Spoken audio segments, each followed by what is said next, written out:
Hi there guys. Well, I've just finished speaking at the Acupuncture Leaders event on the Gold Coast and talking to some really great acupuncturists about how they can leverage a magazine in their business.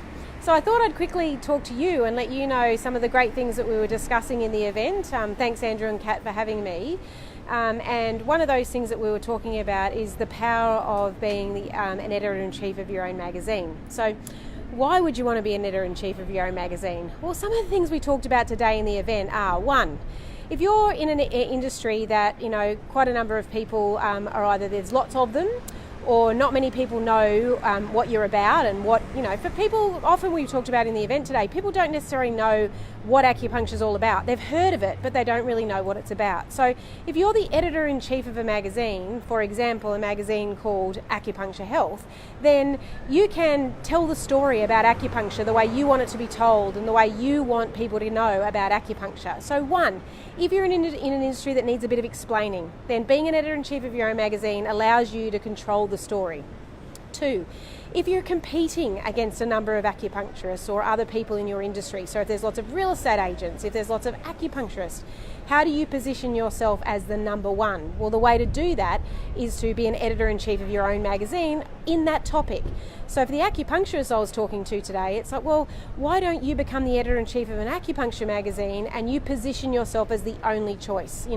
There are people that will travel a long way to see the expert. So if you can position yourself as the expert, not only does it open you up and position you in your local market, but it also positions you in a lot bigger reach. Now, one of the participants said, well, actually, I was thinking about writing my own book. And look, that's a great tip. If she wanted to write a book, fantastic. However, I asked her the question, does she really want to be the one that is positioned in that practice? So does she want to be the only one that's on the tools? Or would she like to position her practitioners? I think she had 5 different practices.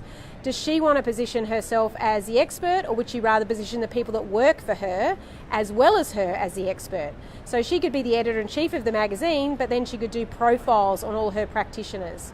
Now there's lots of other reasons why being an editor-in-chief of a magazine, but they're just a few of them. Positioning yourself as the choice in your market, being able to explain and tell the story about what you do and who you are the way you want it to be told, and to be able to position other people within your business so that you're not the only one on the tools, so to speak. So if you've got a real estate office, making the other real estate agents in the office champions, making the other acupuncturists in your practice champions, being able to have a magazine, call yourself the editor-in-chief, allows you a lot of scope to almost become your own Rupert Murdoch in your area and control the media. So thanks again, Andrew and Kat, for having me at the Acupuncture Leaders event. It was really great to talk to some really smart acupuncturists about how they're working on making their practices the best they can be and making themselves leverageable and having a business that generates income and lets them have a bit of freedom. So remember, it's not as hard as you think to become an editor-in-chief. You might want to consider it for 2019 in your marketing mix.